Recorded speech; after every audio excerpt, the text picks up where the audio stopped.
12월 전쟁이 곧 끝날지도 모른다는 소식이 들려왔다. 이중섭은 다시 부산으로 갈 마음을 먹었다.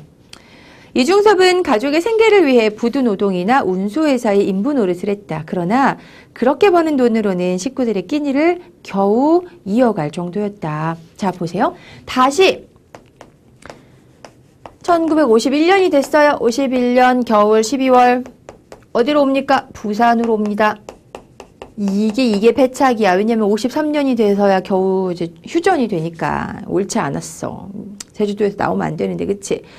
너무너무 힘들게 살았어. 그래서 어떻게 했냐면 결국 아내는 두 아들과 함께 일본으로 갈 결심을 했다. 왜? 생활고 때문에.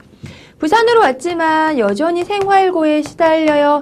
그래서 이 아내도 너무너무 힘들고 하니까 친정으로 가려고 마음을 먹어요. 친정 아버지가 너 빨리 당장 일본으로 돌아와. 너 왜 거기 가가지고 조선 땅까지 가가지고 내가 너를 어떻게 키웠는데 너 왜 거기 가가지고 고생을 하고 있어. 빨리 내 손자들 데리고 와. 그래서 아내는 아이들과 함께 일본으로 돌아가게 되죠. 생활고 때문에 일어난 일은 뭐야? 아내가 일본으로 돌아가니까 가족과의 이별.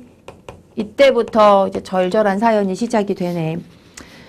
혼자 남아 쓸쓸하게 거리를 걷던 이중섭은 일본 유학 시절 친구를 만났다. 이 친구가 누구냐면 그때 아들 죽었을 때 달려왔던 친구, 구상이라는 시인이에요. 이중섭의 사정을 알게 된 친구는 신문사 문화부장에게 이중섭을 추천했다. 내 친구 중에 이중섭이라는 천재적인 화가가 한 명 있어. 그에게 소설 사파라도 맡겨보면 어떻겠소? 라고 이제 제안을 한 거죠. 사실 이중섭 입장에서는 자기가 제대로 먹여 살리지 못하고 돈을 충분히 벌어다 주지 못하니까 가족들이 다 뿔뿔이 흩어졌다는 생각에 굉장히 속상했을 것 같아요. 자기가 이렇게 능력이 없었나라는 생각도 들고 자기 스스로를 너무 원망하지 않았을까라는 생각이 들어요. 아무튼 친구가 사파를 제안을 합니다. 문화부장은 흔쾌히 생각했다. 얼마나 고마워. 일본에서 유학까지 갔다 온 정말 큰 상까지 받은 천재적인 화가가 신문에 연재되는 소설의 사파를 그려준대. 얼마나 고마운 일입니까? 신바람이 난 친구는 즉시 이중섭을 만났다. 중섭, 이제 되었네. 신문 연재소설 사파를 맡아달라는 사람이 있어. 그것만 그리면 당분간 자네가 부두노동을 하지 않아도 될 거야. 가족끼리 함께 살 수도 있고.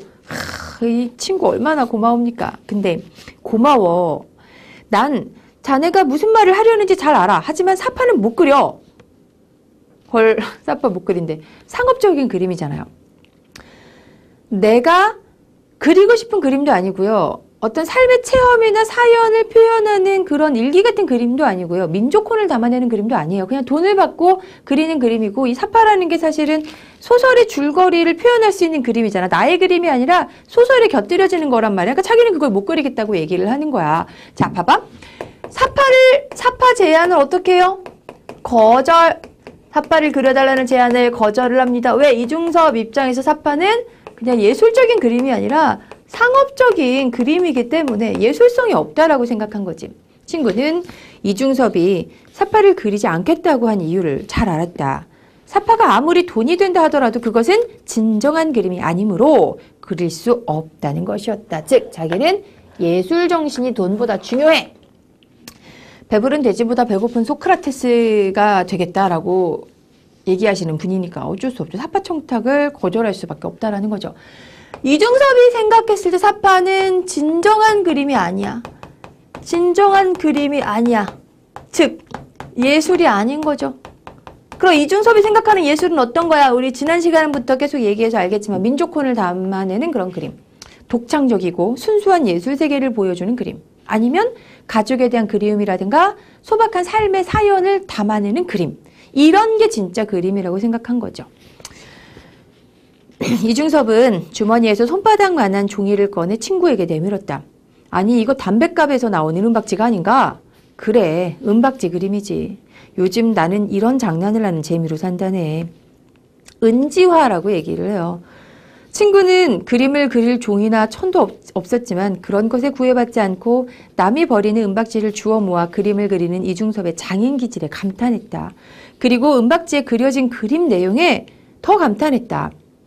그것은 발가벗은 아이들이 바닷개와 장난을 하는 모습이었다. 지난해까지 가족들과 제주도에서 행복하게 지냈잖아요. 그런 제주도 생활에 대한 그리움과 가족에 대한 그리움을 담아내는 그림이었다라는 거예요. 은박지에 그려진 그림은 바로 제주도에서 살았던 이중섭 자신의 생활이었던 것이다. 부두에 나가 일할 때도 틈틈이 쉬는 시간에 낙서를 하듯 그림을 그린다네. 그래서 내가 낙서화라고 이름을 붙인 걸세. 이건 사실 그림이 아니야. 앞으로 나의 대작이 될 그림의 밑그림인 셈이지. 이중섭의 그림은 그림으로 표현한 일기라고 할 수도 있었다. 왜? 일기를 쓰듯이 낙서하듯이 삶의 체험과 자신의 사연을 다 그림에 담았기 때문에 그래요.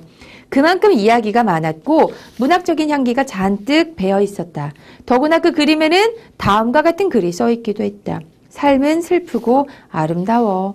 이런 부분에서 이제 이중섭의 인생관을 볼 수 있죠. 이중섭은 자신의 인생을 슬프고 아름답다라고 생각을 한 거죠. 자, 그러면 은박지 그림 어떤 특징이 있는지 좀 정리를 할까요? 은지화, 낙서화.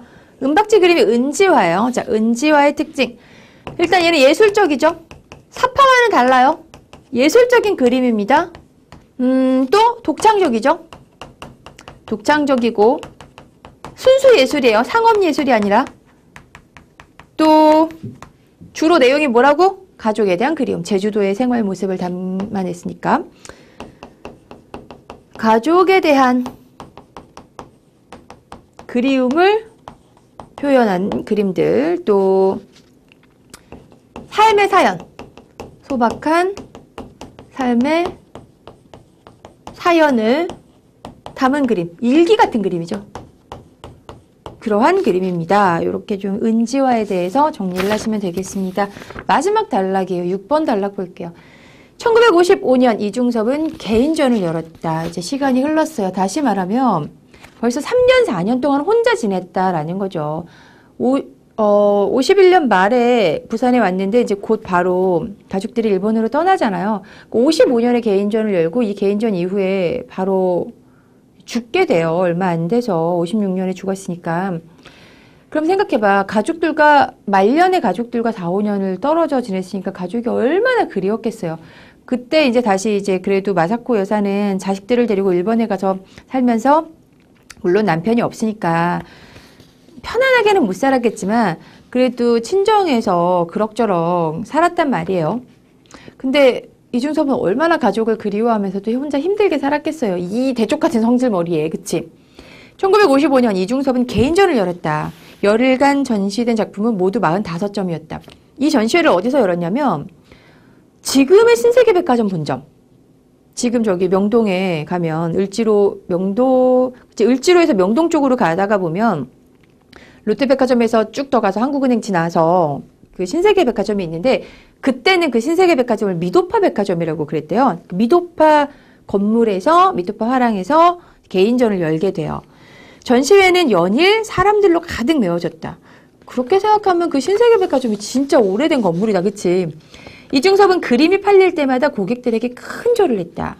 아직 공부가 덜 된 그림을 좋게 봐주셔서 정말 부끄럽습니다. 앞으로 진짜 좋은 그림을 그리게 되면 지금 선생님께서 계약한 그림과 바꾸어 드리도록 하겠습니다. 라고 얘기를 해요. 자, 요거 굉장히 중요한 게요. 자신의 그림을 사간 사람들에게, 자, 손님이라고 하자. 손님? 고객에게 어떻게 큰 절을 합니다. 그러면서 공부가 덜 된 그림을 사가서 정말 고맙다. 내가 더 좋은 그림을 그리게 되면 바꿔주겠다라고 말합니다. 이게 뭐야? 겸손한 모습을 볼 수 있다라는 거고요. 화가로서의 책임감을 가지고 있고요. 장인정신, 전문가 정신을 가지고 있다라고 알 수 있는 일화입니다. 자, 화가로서의 겸손한 모습, 또 책임감 있는 모습, 전문가적인 모습, 전문가 정신, 장인 정신. 자, 이러한 모습을 볼 수 있는 일화가 자신의 그림을 사간 손님들에게 인사를 하는 겁니다. 근데 사실 여기서 이제 전시회가 성황이었다고 하잖아요. 그리고 그림이 되게 잘 팔렸다고 하잖아요. 근데 안타까운 게 뭐냐면 돈이 안 들어왔어요. 돈이. 우리 교과서에는 그 내용이 나와 있지 않은데 이제 원래 이 사람의 생각은 뭐였냐면 그래도 자기가 조금씩 이름을 얻고 있었고 일본에서도 꽤 이제 이름이 알려져 있었고 실제로 이 사람이 일본 유학 시절에는 일본에서 굉장히 인기가 많고 천재적인 화가라고 평가를 받았어요. 그래서 이제 일본에서 제의도 굉장히 많이 들어왔대요. 네가 일본에서 여기서 계속 그림 공부를 하면서 여기서 살아라. 우리가 후원을 해주겠다. 그런 얘기들도 많이 들었지만 그럼에도 불구하고 난 조선으로 돌아가겠다라고 해서 조선으로 돌아왔던 거거든요. 근데 이 사람이 개인전을 열었을 때도 이미 이중섭이라는 화가의 그림이 좋다라고 어느 정도 좀 알려져 있었던 상황이래요. 이 사람은, 이중섭은 개인전을 열어서 그림을 팔고 그림을 팔아서 돈이 생기면 그 돈을 들고 난 일본으로 돌아가서 나의 가족들을 만나야겠다라고 생각을 했답니다. 그때는. 근데 계약은 했어. 근데 돈이 안 들어오는 거야. 그냥 돈이 들어와야 내가 그림 판 돈으로 일본을 갈 텐데 돈이 안 들어오는 겁니다. 그래서 어떻게 하냐면 군산에 미군 부대에 가가지고 다시 한번 전시회를 해요. 다시 한번 전시회를 하고 이제 그림을 다 팔려고 했는데 그림이 이제 제대로 안 팔리고 돈을 걷지를 못했다 그래요. 그때 당시 이 사람의 그림이 아주 비싸게 팔렸던 그림들은 아닙니다. 박수근의 작품도 그렇고 이중섭의 그림도 그렇고 그냥 몇십 달러, 20달러에서 50달러, 몇만 원이잖아요. 몇만 원 정도에 팔렸는데 물론 지금하고 화폐 가치가 좀 다르니까 그때 당시 몇만 원이면 굉장히 큰 돈이긴 하지만요. 그냥 그 몇만 원씩 팔았던 그림인데도 그 돈이 회수가 안 돼서 결국 전시회는 성공적이었으나 돈을 못 벌게 되는 상황이 생겨요. 자, 이 말은 진심이었다. 자신의 그림을 인정해주는 고객들에게 더 좋은 그림을 선사하지 못하는 것을 스스로 부끄럽게 생각했던 것이다. 아무튼 이 개인전을 열게 되고 개인전에서 알 수 있는 이중섭의 모습은 겸손한 모습이었다라는 거 알면 됩니다. 이 전시회가 끝난 다음에 원래 일본에 가려고 했다고 했죠. 근데 전시회는 성공인데 돈을 못 벌었잖아. 그래서 전시회가 끝난 후에 그 절망감으로 인해서 굉장히 원래도 건강이 별로 좋지 않고 날품팔이를 몇 년을 해서 몸이 아주 나빠져 있었는데 그 이후로 건강이 더 나빠졌어요. 그에게 찾아온 것은 육체의 병이 아니라 가족의 병이었다. 가족에 대한 그림도 있고요. 일본에 다시 돌아가지 못한다는 그런 절망감도 있고요. 자신이 능력이 없다라는 그런 좌절감도 있고 그랬겠죠. 1956년 7월 병원에 입원해 있을 때도 이중섭은 약간만 기운을 차리면 손톱으로 은박지에 그림을 그렸다. 죽을 날 받아놓고도 그만큼 그림에 대한 애착이 있었다는 거죠. 1956년 9월 6일 병원 영안실 게시판에는 다음과 같은 글이 적혀 있었다. 이중섭 40세 오전 11시 40분 간장염으로 입원 치료 중 사망. 이렇게 해서 건강이 악화돼서 세상을 떠났다라는 내용이고요. 실제로 돈도 없고 입원비도 없어서